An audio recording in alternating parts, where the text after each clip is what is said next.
Okay, well, it's my pleasure to be able to serve as moderator of this session in which Virginia is going to present some ideas to us that have to do with the specifics of the American Monetary Reform Act. And just let me say, I've had the pleasure of working with Virginia when we were both on the AFJM board, and I still am. And also with Virginia over the past year in a project to bring the issue of monetary reform to the League of Women Voters, and a nonpartisan organization here in the United States that's devoted to free elections and the support of voters and providing information for the voters to vote knowledgeably. And Virginia is the author of two books, U.S. Money, What Is It? Why We Must Change, How We Can. And more recently with Mark Pash, How We Pay for a Better World.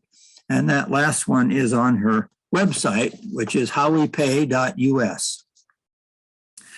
Well, now let me say a couple of comments before I turn this over to you, Virginia. I want to let people know that the Alliance's Legislative Action Committee worked over the past year to update the NEED Act, which of course was drafted by Stephen Zarlenga more than a decade ago. Citations in the findings section of that act referred to conditions that existed after the 2008 collapse. A major focus, for instance, was that of unemployment, which was high at that time.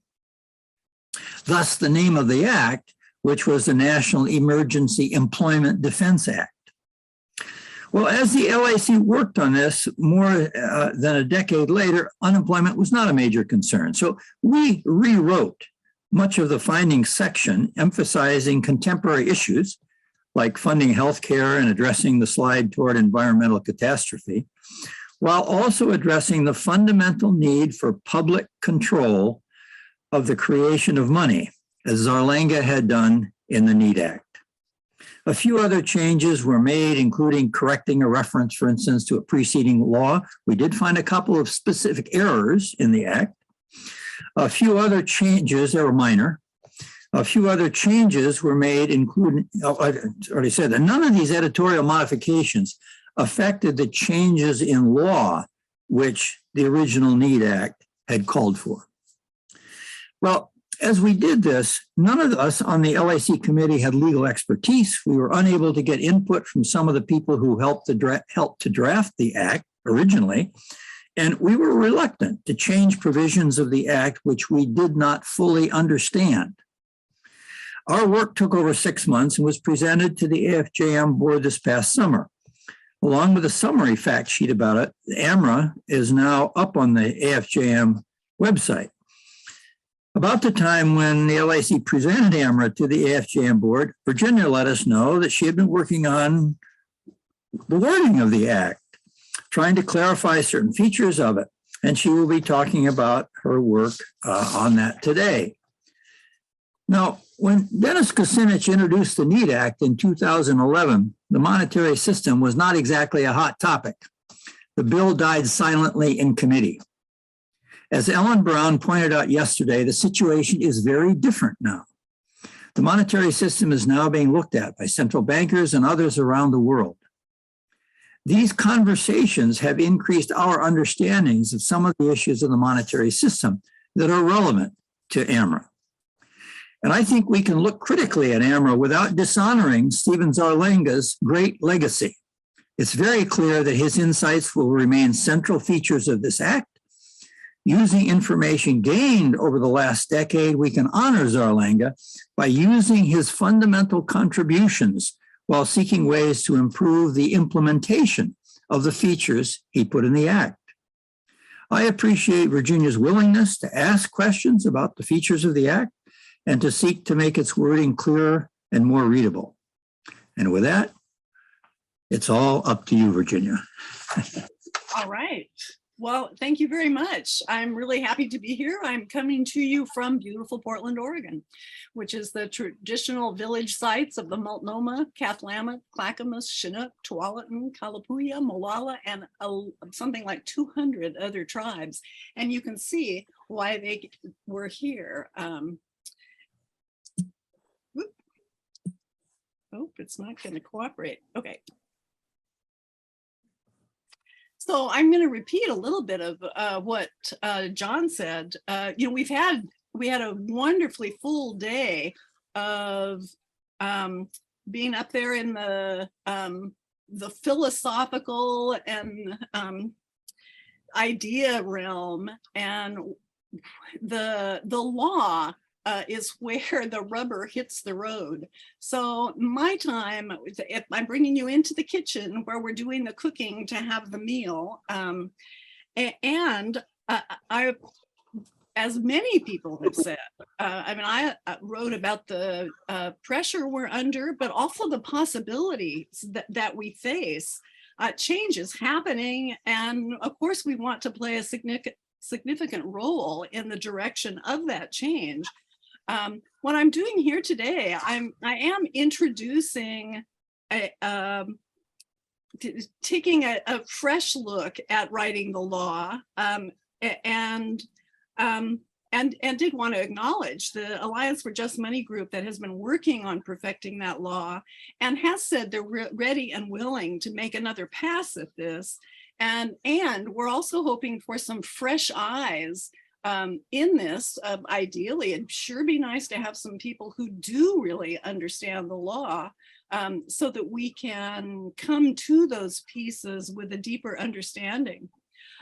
For those of us who've been studying money and money reform for decades, in the last 10 years, we have heard a dramatic transformation of the conversation about money. Earlier, Miguel Ordonez emphasized how dramatic that change has been. But in addition to that, there's a wealth of new research and thinking on the history and the concepts of money and banking. And the pace of the conversation is increasing dramatically over the last 10 years. Sometimes it's overwhelming, it's exhilarating. A lot of old 20th century norms in economic education are being pushed aside. So ideas that would have been fringe and radical even 5 years ago are being discussed broadly. So that's really exciting.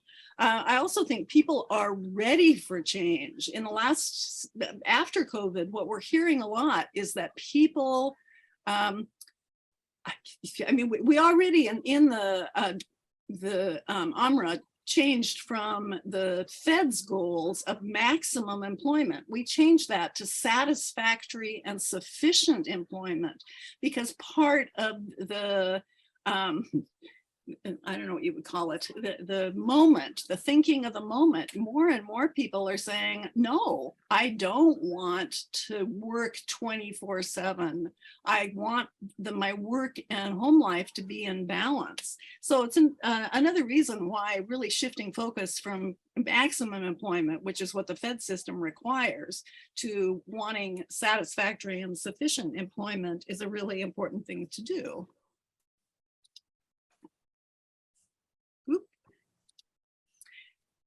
So it is time. It's time to do this. We want to write the law and write the law, where that's our goal, to do both. And we're specifically talking about the Federal Reserve Act and its amendments. I think we all agree, we've had a lot of agreement that the system is simply not working for everyone. And time is running out for corrective action. But our time, I really feel strongly, our time is now. It's here. And I do want to acknowledge again that this is a fresh look, and the critique stands on the shoulders of many great minds and great efforts that preceded what we're going to do here. I'm grateful for all the work that built our understanding of the issues and that has been done to write multiple drafts of this act of Congress. All have moved us closer to making a better world possible. But achieving success is never as neat a process as we'd like it to be. Have you ever found that when you were working on something, I do this all the time, I create 100 slides and then I come back a month later and go, ooh, what was I thinking? I've got a better idea. And if Edgar Wortman yesterday, I thought he was brilliant 5 years ago, and he is more brilliant today. So I know more than I did 10 years ago, and I'm pretty sure all of you know more than you did 10 years ago. If Stephen Zarlenga was alive today, he would know more than he did 10 years ago. And Stephen, who was the primary author of this act, was a ferocious seeker after truth. And I think we honor him by being equally ferocious in continuing to meet the global mood and to use the new things we've learned to really polish our work. So to some extent, John already covered it. It was originally written by and entered into Congress by Dennis Kucinich. It had one other sponsor, but it didn't go anywhere either. So I'm hoping that the changes I'm recommending will improve it to a level where it will be met with more success, because that is what all of us want, right? So the successful passage of an act of Congress is a complicated puzzle. And we are going to have a group that will continue to work on doing our best to polish a bill that will achieve success.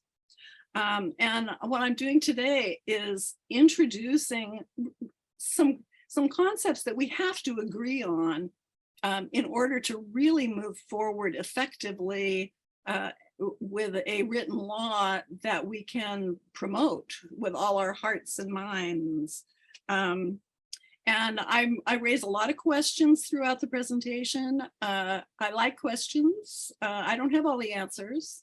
I'm hoping you'll jot down the questions that really resonate for you and discuss those when we get to the groups. And then I'm inviting all of you, ongoing feedback is welcome. So I have my email in the last slide. If you don't have an opportunity to put your thoughts into the group session and get them here on the record, send them to me.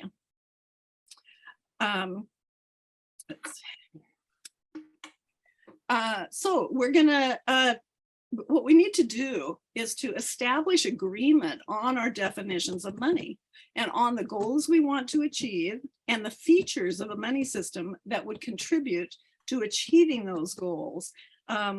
Given the time constraints today, and it's not really my focus, I'm going to assume we mostly agree on these, but it's important to at least give a nod in their direction, because you have to keep those in mind in looking at the specifics of the law. So what we're going to consider is the best way to frame the big frame of an American Monetary Reform Act, and then framing the first part of the act, which is the findings and the purpose. And then I have a little bit of just examples of closer to line by line editing and some things I think are left out. And they have to do with the legal structural frame of what is presented in the UMRA. Well, so of course, just starting with the very basic definition of money, over 2,000 years ago, Aristotle said it exists by nature, not by law. So we're assuming today that money is a matter of community-wide agreement. And of course, how communities decide whether they agree on something is a matter of governance, and it varies significantly. So money is a matter of law, and that's what we're going to work on today. I mean, if we want a better money system, it means changing the law. And when we say money, we're talking about legal tender, and the money that must be accepted in unconditional payment for exchanges or debt in a defined society. And today we're talking about US money. So a law about money is fundamentally, but indirectly, about who will have power in society. This is important to keep in mind. Howard is always introducing this topic and keeping us on target on that issue, but he's right. It is about power. A law establishes the infrastructure of a payment system. It describes the token or tokens. And most importantly, it's about who creates the money supply and how the money supply is created or increased, and then how the money supply is extinguished or reduced.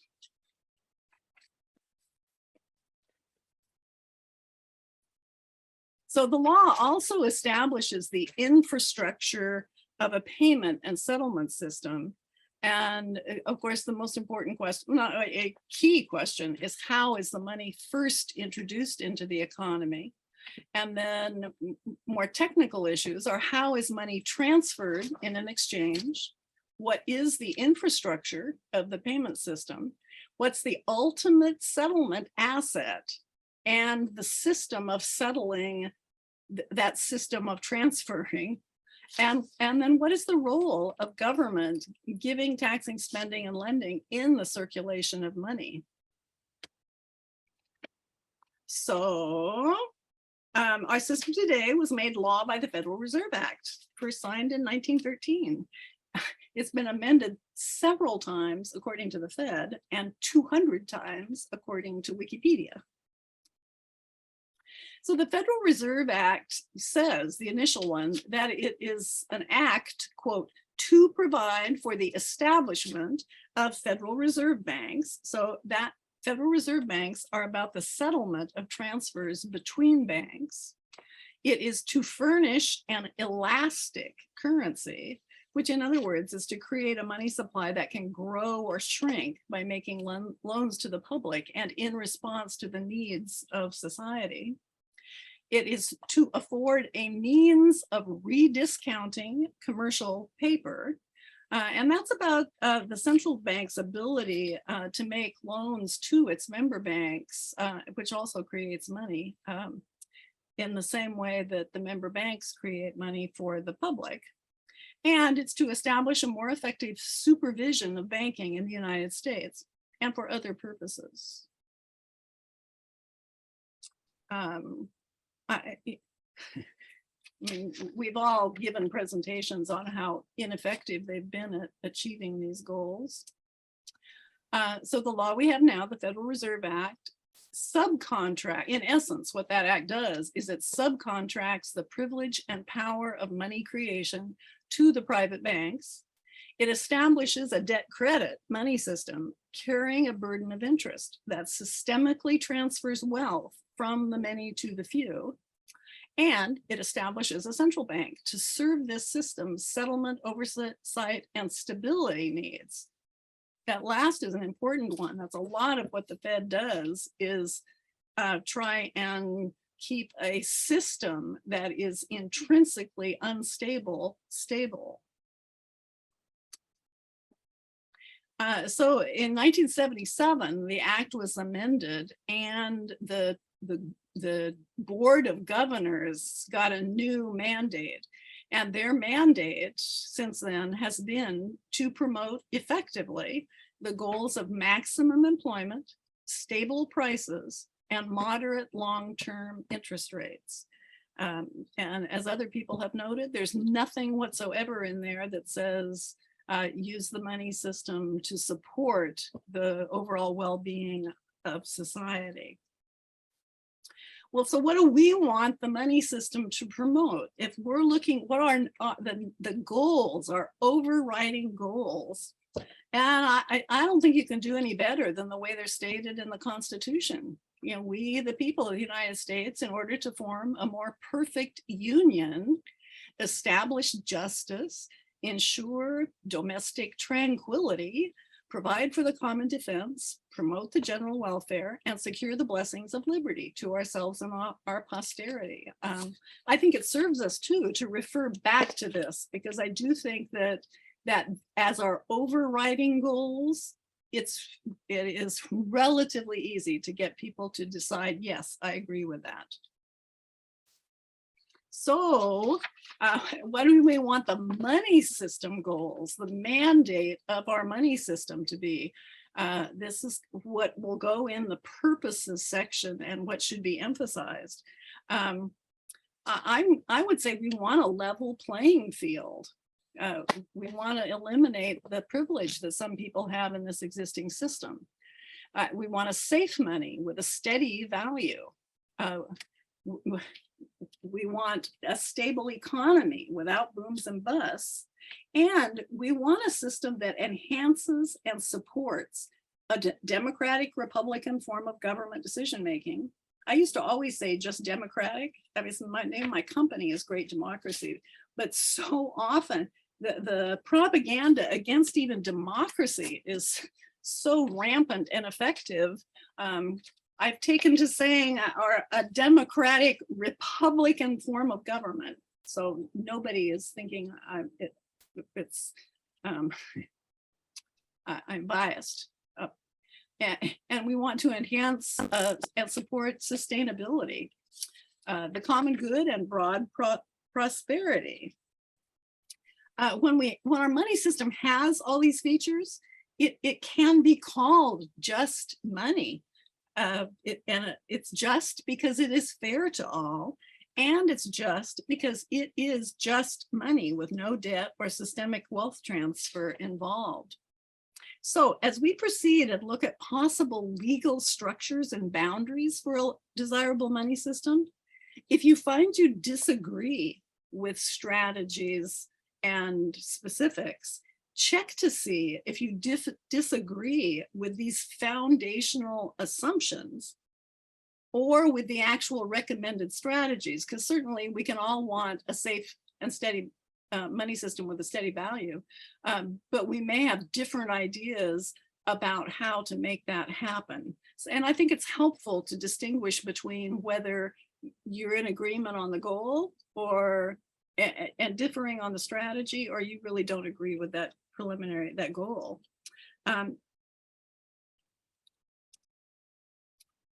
So the features of a just money system, I mean, this could be a separate presentation. And as John noted, we actually have a great separate presentation on this that we made to the League of Women Voters. But I'd just like to swing through all of them. The features of a money system that we're after are that it's easy to use, that it allows for privacy protections, it will have a steady value over time. We want the money system to support a stable economy without extremes. It must systemically privilege no one and systemically benefit everyone. It must serve to meet human needs, with the first use of newly created money going toward the common good. It must not require debt or increasing debt, and it must be able to accommodate a slow growth or no growth economy. And the system must connect to the global and other national systems without privileging any nation. So I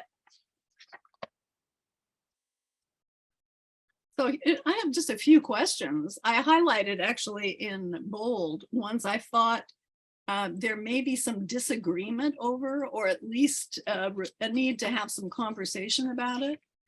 one of those is,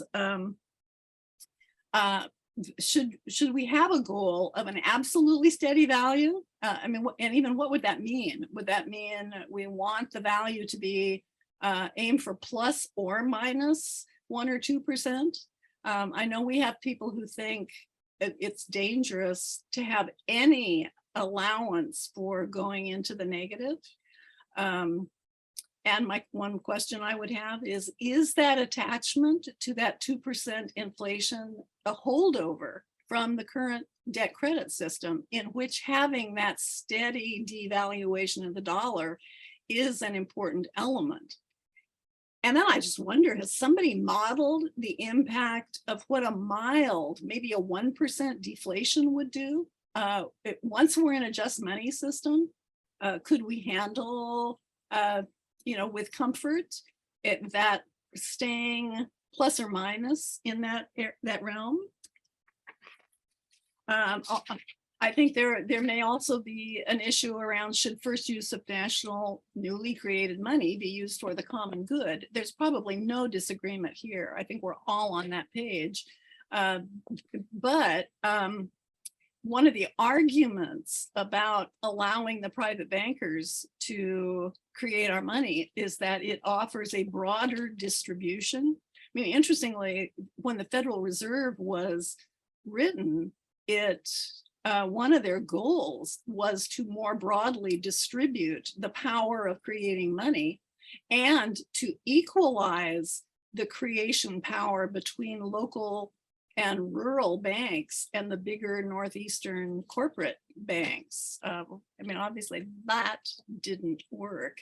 And, we've already talked about monopolization and, but anyway, that is something we have to answer. And then the last one of our features that I think is likely to raise questions for people is, should our money system connect with the rest of the world without privileging any nation?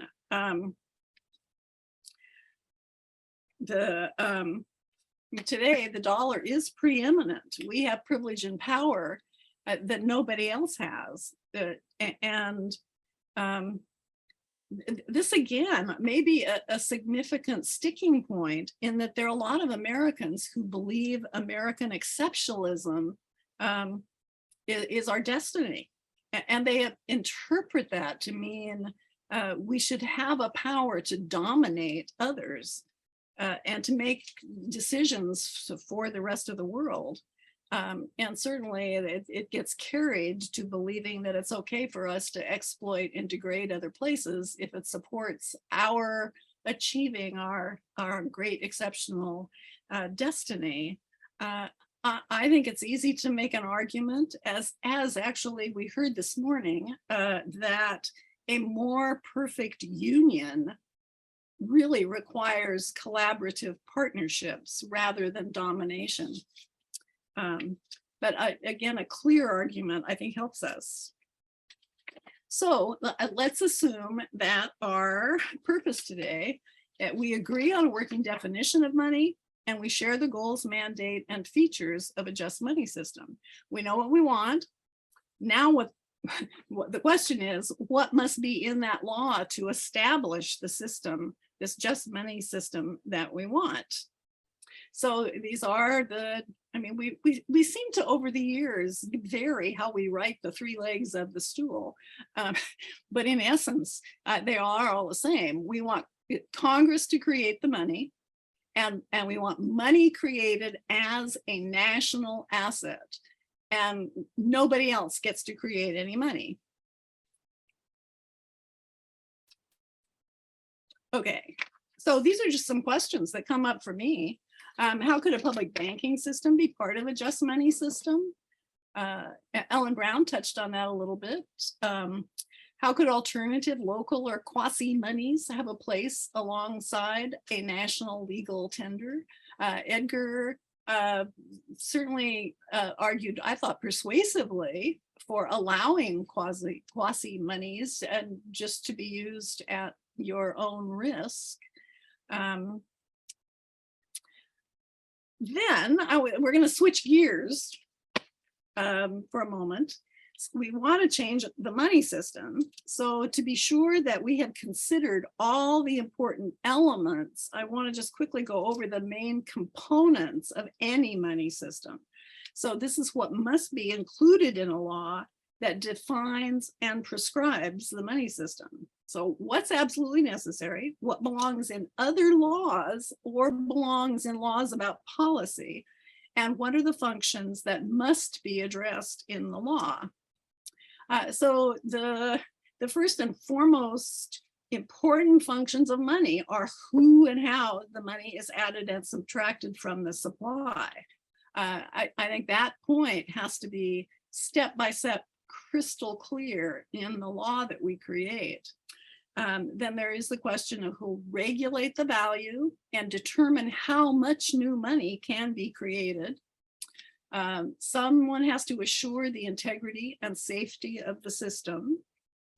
I like to view taxing and spending as the circulation pump that balances personal choices with community responsibilities and establishes a demand for the national money. But that taxing and spending, some argue it is part of the money system because it generates circulation. And I would agree with that. Someone has to provide base services. And by that, I mean the storage and transfer of money. And then settlement services are a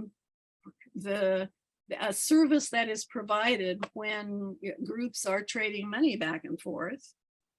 And then last of all, someone gets to set the questions that determine what we research, what data do we collect, and then what are we looking for when we analyze all this data, and who does the reporting. So those are the primary systems in a money system. And related, but I think it's helpful to keep somewhat separate, are the systems of a financial system. In our current system, the financial system and the money system are connected. You cannot separate them. We all have been agreeing that that's a dangerous and toxic marriage of monetary and financial. And what we want to do is separate the debt credit from, which we acknowledge is useful, but we want to separate that from the monetary issues. So we're assuming that the financial sector will continue to facilitate and intermediate loans and investments and financial risk management, but that will be in the marketplace. And we assume that banks and non-banks in the marketplace will no longer be able to create money. So regulating finance is less a concern of ours in the Money Reform Act. So to understand what needs to be in the act, I think it is helpful to just really quickly look at who is doing this now. So creating, and I've just separated out all those functions, and the creation and reduction obviously is done by private commercial banks primarily, and then secondarily by the central bank. Regulating the value and determining how much to create is mostly unregulated in today. It is that invisible hand of the market that is expected to regulate the value of the money. The Fed has slight influence. When you read their papers, they even put in quotation marks influence. They have influence on the marketplace.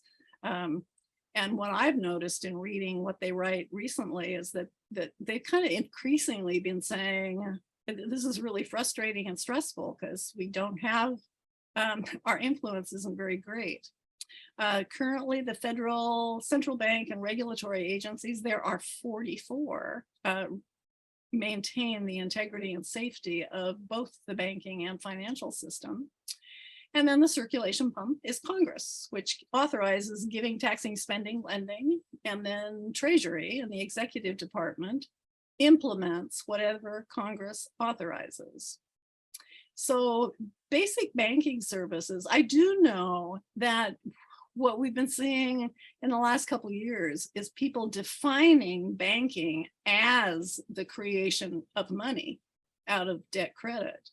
I find it helpful to distinguish between just basic banking services, you know, keeping your deposits for you, transferring them on your command, and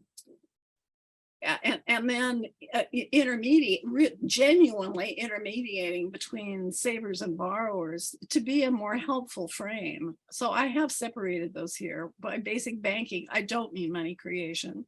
I mean those basic banking services.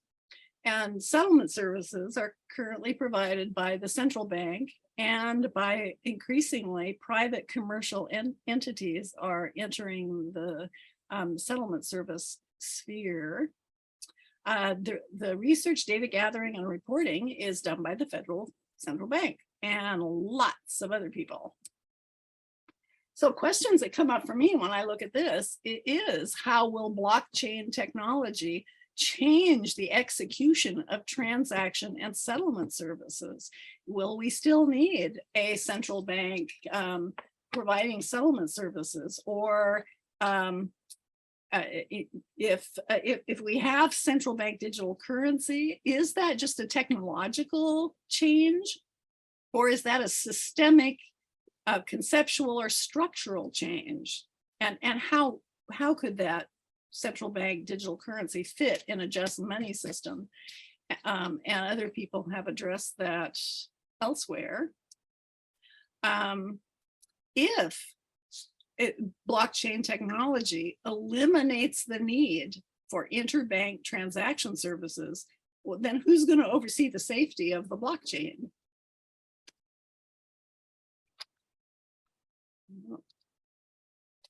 And it seemed worthwhile just summarizing all the things that a central bank does. It provides deposit or transaction accounts to its member banks and to government. It provides those basic banking services to the commercial banks. The commercial banks, the member banks of the Fed system, they store money in the Fed's, their account at the Fed, and then they use that money that they have stored there to convert from account money to paper money to cover the settlement of transfers, the net transfer between banks, and they use it to establish a safety net in an unstable system. Settlement services, again, our central bank is the primary settlementer that transfers the net exchanges between its member banks. It does research and data collection. It sets standards and supervises bank holding companies. And then, of course, most important is they create money by lending to their member banks. And they compensate for the instability of a private debt credit money creation system. And those tools are setting the target interest rate for interbank loans, the federal funds rate. They set an interest rate for their lending, the Fed's lending to its member banks. And they buy and sell government and public securities to increase or sequester money in the supply. Every now and then this doesn't want to go. Okay, so now let's spin right back through that and look at what's going to be different in a just money system. Okay, this is the major change. The money is going to be created and reduced by Congress. We're going back to the Constitution. Regulating the value of money and determining how much money we can create. We will no longer take place in the marketplace, although it's certainly going to play a role. But those two are going to be eliminated. We're going to establish an independent, steady money authority who is going to research and analyze and do its very best to determine how much new money we can create without causing a change in the value of the money. And then the introduction of new money will again be done by Congress, and how much they put into the economy has an impact on regulation. All of the rest of the integrity, safety, circulation, basic banking, settlement, research, data gathering, and reporting that are done by the central bank, I don't think need to change. And then I just toss this in because I like it as an image of what is going on in the system and the role that all of the interchanges that take place in the economy, and out of that we draw some taxes that and in a just money system, we will be able to add some just money creation to that, and then put it back out into the economy as spending. And then it's going to circulate. It's going to go around and around. And each dollar that goes into the marketplace may get used 20 times or 10 times. So we can retax 10%, and it's a flow. It isn't one of my issues with MMT, for instance, is that they're very much into this model of plus and minus, and that's not what it is. It's a circulation. So just skimming back over the central bank's changes, they're not, the most important is they're no longer going to need to establish a safety net in an unstable system, because we are moving from an unstable system to a stable system, and they will no longer be able to create money. But I left the last two: set interest rates for its lending to member banks, because there may be a role for loaning money to banks. I'm going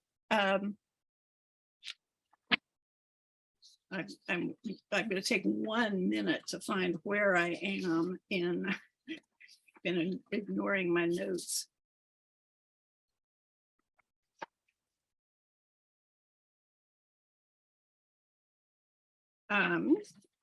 So returning, let's see, is this where I am? Well, some people, oh, actually, that was on the last slide. Some people are arguing there will no longer be any need for a central bank. That's a really interesting question. Why would we not need a central bank? Okay.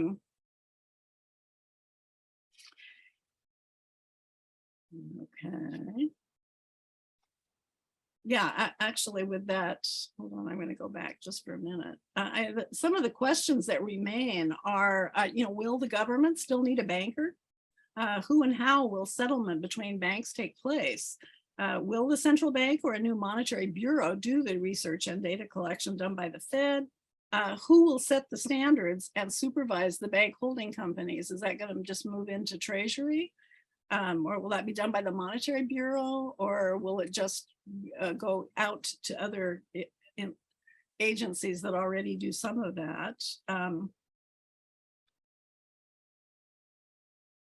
Okay, so just summarizing the key differences, we're going to have an independent, steady money authority that will determine how much money can be created. Congress will create the money as a national asset. Money is entered into the books of the US government as income and is now in circulation. And first use of new money is for the common good. And then number 5 is no other entity or person creates the money. So if we understanding those key differences, then what's needed? So what we need is an act of Congress that will be met with enthusiasm and success. So breaking away from the weeds, which is where we were, let's for a minute consider the big picture. We have to sell this change. And so what's the best way to frame the purpose of this act? It has to pass Congress, so it needs broad appeal with minimal partisan obstacles. It has to have broad support in order to be passed. And what's the best way to frame money reform so that we can engage a maximum number of advocates, appeal to the broadest audience, and get it co-signed against formidable opposition? So AMI founder Stephen Zarlenga in 2009 said, the act introduces considerations of fairness, sustainability, sound environmental practice, and social cohesion as values in a monetary decision-making. In other words, moral considerations are explicitly considered. He would have been really happy with our presentations this morning. And actually, as an example of what this moral mandate would include, Zarlenga quoted Article 2 of the treaty protocols establishing the European system of central banks and the euro. And it reads that the purpose is to promote throughout the community a harmonious and balanced development of economic activities, sustainable and non-inflationary growth respecting the environment, a high level of economic and social cohesion, and solidarity among member states. These are all admirable and agreeable. I'm certainly on board, and my sense is we all are. Using that moral frame, there have been 3 significant efforts to write the act. And as again, most of this falls in the findings and purposes, which constitute the first 3 or 4 pages of the act. They are where the case is made for why the actual act and the law it is desirable. And the 3 there actually was an American Monetary Act, the National Emergency Employment Defense Act, and then the American Monetary Reform Act. And the focus on all of those is on social and economic issues. The idea is we're in dire straits because we're not spending on the right things. And just money can provide more money for spending on the right things. If we change the money, maximize employment, spend and fix the problems, that's where the solution lies. And this focus is kind of reflected in the findings and takes center stage in Title V of the Act. Title V, which is the last title in the Act, as additional provisions. These are they're really spending and policy choices. All of them, well, it's infrastructure improvements, monetary grants to states, education, social security, a dividend to citizens, universal health care, and then taking care of after the pandemic. Those are all, they're really policy decisions and spending choices. Although there are,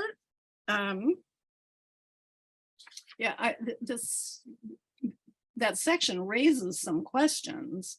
Oh, did I go? I might have gone one too far. The question I would raise, and I have heard others raise, is how are all these spending choices a monetary issue? And should a money act be prescribing these spending priorities?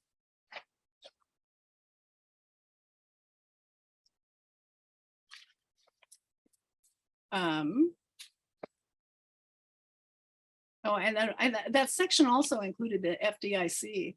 And the question that comes up for me on that, which I haven't found an answer to, is, if money in transaction accounts is held in trust or in bailment, and if anything, money you have an investment account is at your own risk, then why do we still need the FDIC?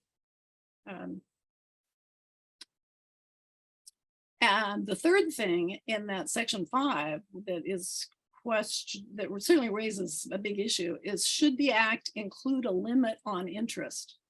It does set a limit of 8% on any interest in the environment. Is that a good thing? I mean, I agree that usury is a bad thing, but does that belong in this act? And if so, why? What argument would you make for including it there? I would like to see a slight shift in the moral imperative frame, from spending enough on the things we care about to a focus on establishing a fair money system. It's not a really huge difference, but it is a shift. The focus could be on the fact that the money system is faulty and it's unfair, and that unfairness is causing harm. So if we change the money, we can stop all that harm being done. And it's slightly different in that, yeah, we still want to say we're in dire straits, but we're in those dire straits not directly because we're not spending enough. We're in those dire straits because the system, that the foundation is unfair, and it's demanding that profits and growth be pursued at any cost to our well-being. So shifting the focus to the fact that a just money will establish systemic fairness, an equitable foundation that empowers better decision-making. This is also morality. It is the morality of inclusive, multi-level decision-making. Evaluating fairness and reciprocity is part of human nature. If you haven't seen the experiment with the monkeys and the cucumber or grape, it's worth a search. What is fair is in our DNA, and money serves as a measure of fair. The development of money has roots in this aspect of our natures. So that was an argument for the fairness focus. What I would add from our conversation earlier was maybe it needs to be fairing and caring, because certainly we do want the fair is about social justice, and to a certain extent, fair is about caring. So we addressed overall framing. But acts, as I said before, have more specific framing. They do begin with a summary of intention, a section of findings, the whereas this is happening and that's happening, that are describing the problems being addressed. And then they have a section on the purpose of the new law. And I wrote one draft that's a shift, but I will, in a group, you know, I'm looking for, we'll be wordsmithing and you know, putting together what's good in the existing and maybe making it some minor shifts. But when we get to specifics about marketing and selling, the changes we're going to make, we need to look at the benefits to all of the stakeholders. So how am I doing for time? I do want us to have time to discuss. Yeah, you can try to finish up in another 5 minutes if you can. Well, I'm going to swing through these, which can be available later because they're not so much the questions. These are the benefit. I've described the components of any system, or the stakeholders. The citizens and business are stakeholders, and they'll continue doing mostly what they have always done, but there will be some changes, and there are benefits to that. Congress is the other stakeholder, and what the primary change for them is that they'll be creating the money. They won't be subcontracting it, and there are benefits to that. The executive, really, its only role in this is making an accounting entry. The secretary debits the US government cash account and the US central bank, which increases the government's bank balance. And then we have the US money supply account goes into the accounts register. Commercial and non-banks, they will continue to provide some services and there are benefits for them. And then the central bank, the role it will be playing. So some questions: would there ever be a need for the government to go into debt? And should it be providing an anchor investment for risks in the marketplace? Why or why not? Would our central bank still buy and sell government securities with existing money held in a special fund? Could this be used to fine tune the steady value of money, or other reasons? But I don't think we're going to have time well, we have half an hour, right? Yeah, for this total session, there's another 33 minutes, according to my watch, before we're supposed to take a break. And we do want to do the breakout rooms in order to have people chew on some of the questions that you have posed. So can you finish up, in another 3 or 4 minutes? Well, let me see if I can do that. I'll just speed through these so you can see that there are some really, certainly one really specific issue is who's originating the money. Right now, UMRA consistently says the secretary shall originate United States money, the Secretary of the Treasury. That I feel pretty strongly that needs to be very clear that Congress originates money and Treasury simply does an accounting entry, and then once it's in the government's account, it's in circulation. So again, what I've written is a set of steps under the origination of money. And I wish I had a little more time for this. I should have moved faster through the other.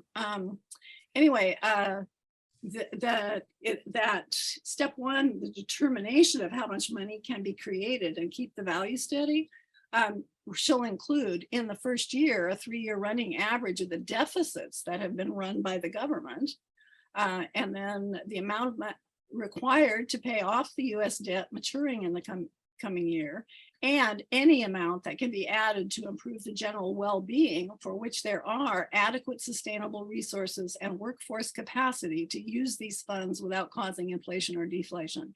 And then step 2 is that the monetary authority recommends an amount. Step 3, Congress passes a bill that constitutes the origination of that money. And step 4, Treasury enters it into the government's accounts. I think it's important to have this really specific step-by-step. This is how money originates. So again, some of UMRA right now, it uses MMT's framing that it's when spending is entered into the economy that money goes into circulation. I would argue it's in circulation the moment it's in the government's bank account, because they're part of the circulation system.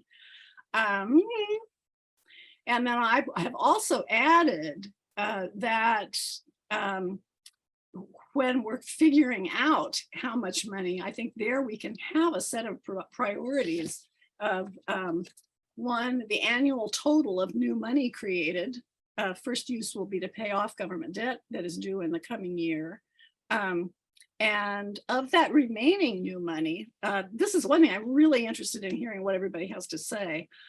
Instead of that long list of, well, you should look into this, you should look into that, how about under Section 201, simply say that of the remaining new money, after you've paid off the debt we had to pay off, that 30% shall be distributed directly to citizens, 30% will be distributed to states so that the government decision-making can be at that level, and then 40% would remain with the federal government. This most broadly distributes that, and I'm curious how you would apportion the distribution of new money. The reconstitution of the Federal Reserve, I think this is a really important issue that we need to take another look at, is whether or not the Federal Reserve, I think I have just as a, the UMRA creates a new board and bureau and puts them under the Treasury Department, which is the executive branch.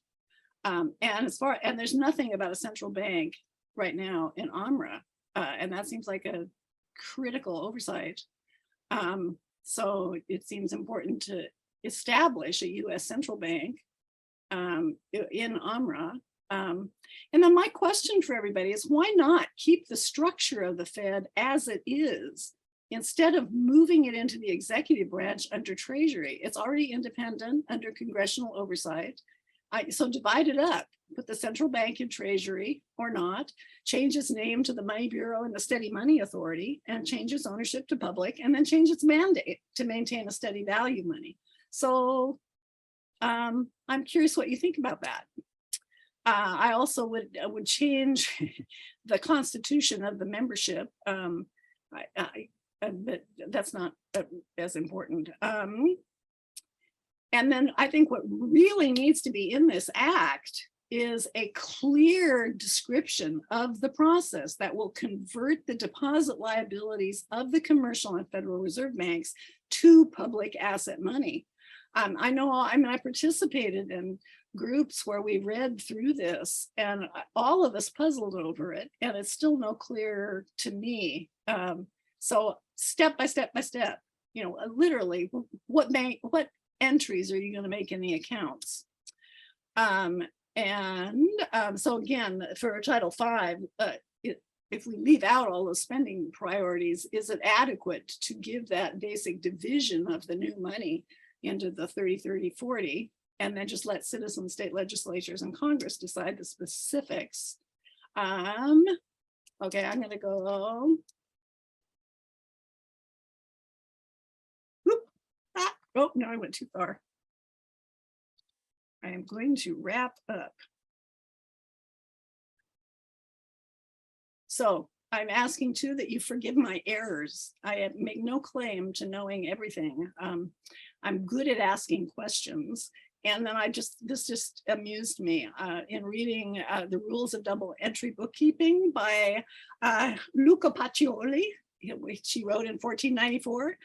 One of his chapter 31 title is How to Take Out One or More Entries Which by mistake you might have entered in a different place from the right one, which may happen through absent-mindedness. So I am known, like my professor father, for my absent-mindedness. So undoubtedly I left things out, or they're important things that we also need to consider. And I hope you will all join the discussion. And I hope some of you will want to join our group, which will be an extension of the Alliance for Just Money's group that has been working on this to polish this up and perfect it. Images are licensed from Adobe. And here is my contact in case you want to send me your feedback directly. Well, thanks very much, Virginia. We will, she's obviously challenged us with a number of questions, and that's what she's asked us to chew on. And we'll use the time that we do have in the small groups. And I think we should, because there's so much to discuss, there's so many questions, you know, we only have a sort of a half hour left, and it's always nice to, after the small groups, to come back together for a while. But I think the small groups are important in this kind of discussion. So I think we should have at least 15 minutes in these groups, and possibly a little bit more, even if that means cutting a little short the overall question and answer period. So, Steve, I guess let's turn this back to you and you and Alfonso to assign all of us to groups. Yeah, let's go for 15 minutes, maybe even 14 if we can sneak it down, but just to keep things going, we were making a slight adjustment schedule right afterwards too. But okay, 15 minutes, let's say. And I think Alfonso's getting that ready now. So welcome back, everybody. You had 15 minutes to talk about to talk about 11 questions that Virginia posed. Questions, many of which have long been debated and are not easy questions. So it was quite a challenge. So let's hear from some of the groups in terms of ideas that came out in response to these questions that Virginia has posed. So I see, let's see, I'm looking for people with hands up. Am I seeing that? Steve, help me here. I don't see hands here on the images that I'm looking up. There's a hand. Where was it? Janice Richards. Oh, okay, Janice. Great. Janice, please speak up. Well, I'll start. I can't really address any of the questions because they're way over my head, and plus I need to read them again. So I hope I can get a copy of this whole presentation and just go through everything again and write my thoughts. But in general, I really need to look at what Lincoln did, and I really need to look at the Federal Reserve Bill of 1913, like word for word, because I would love to respond to it at this time based on what's been written. I find to be already brilliant. I bet it's at 90%, and I believe that the modifications could be 10%. That's just a guess. So I would love to work on them after taking those other things into consideration. And I'd love to be on the, I'd love to help. I'll write to Virginia and let her know I'd like to join her and help with this. Oh, I'm in paralegal school all the way also. And I did I took constitutional last fall, and I analyzed Citizens United, and I passed. I got an A, so I did okay. And so I'd really love to help with this.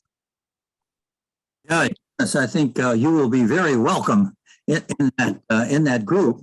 And some of the raw material that you need to look at are on the AFJM website. The AMRA is posted. The NEED Act is there, so you can see the comparison. And there are a couple of documents. One is a guide to AMRA, and there was an earlier guide to the NEED Act that helps go through the act. And there's also a fact sheet that has been put on there. Virginia, I guess you don't have to respond to that. You just got to volunteer. But Joe Polito wants to say something. Thank you. Go ahead, Joe. Unmute. Excellent presentation, Virginia. Very thoughtful. Lots of great points. I've been reading a book by Larry Tye about the father of public relations. His name was Ed Bernays, and he was born over 100 years ago, maybe even in the 19th century. But it's quite the story of how he managed to frame things to get things done. And I think that's what you're talking about here. My own suggestion, I'll repeat when you asked for suggestions before, would be to capitalize on President Roosevelt's push for a Bill of Economic Rights, which enhances the constitutional and monetary reform, and I would add just taxation would be the means to that end, and that would be something which gives you an opportunity to capture people's attention. You know, some of the things that go on these days, like Make America Great Again, it's, you know, catches on. It's a very simple message, and it became very effective. Me Too movement, Black Lives Matter, and so forth. So again, thanks for the great presentation. Yeah, well, that was an interesting observation there in the chat that, that Rick DeMar just put up. What was that? That Bernays was the person who was hired to frame it so women would take up smoking. Yeah, he was a master at what's called psychopolitics. Yeah, he could sell ice to the Eskimos. He was the nephew of Freud. Yeah. Yeah. Yeah, any other comments? Rick, you've thought a whole lot about this. Is there anything you'd like to say in response to some of the questions that Virginia has raised? I just said in the group that I agree with almost everything she said, except I'm not sure why she wants to get rid of Title V. I think that's where a lot of the, well, she quoted the preamble, which is promote the general welfare, and that's where I think a lot of the general welfare is promoted, like maintaining FDIC, Social Security, universal health care. I think those should go down as a policy statement. Just to make it clear that the AMRA isn't twisted to go against public thing. In fact, I'd like to add a few sections. Well, I'm curious, what would you add? I'd like to add a policy, tax policy, a policy on what's called natural monopolies, which I think is at the root of the conflict with between Russian Marxism and American capitalism.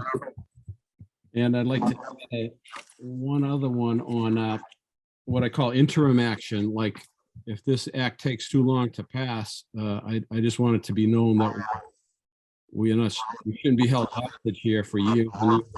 There is legal action we could take at the grassroots level to demand our right to bailments in our bank account, demand our right to public treasury direct money.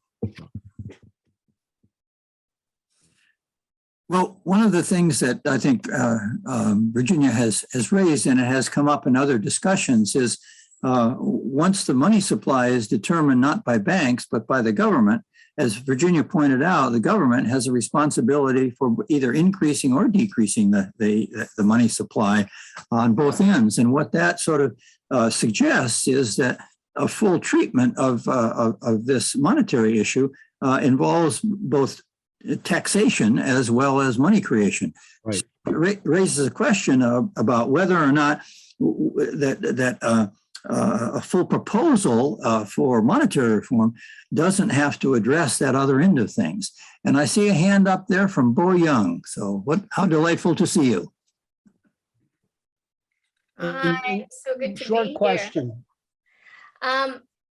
Not so much a question, but more just a comment. I really like the proposed shift in the focus around focusing in on a fair money system. That if you change the money, you will stop the harm.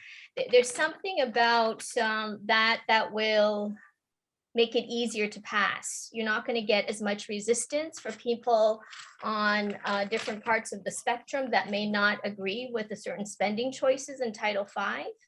And so the more streamlined it is and more focused on creating a fair money system, I think makes it more possible for this act to actually pass. I also really like the piece around the features of a just money system, because it's something that regular people can really, it will resonate with them. You know, something that's easy to use, privacy, steady value. I mean, that whole list, you can have the regular person on the street really understand that without any knowledge of how money gets created or anything like that, but from their own experiences and the booms and the busts, it's like, hey, what's going on?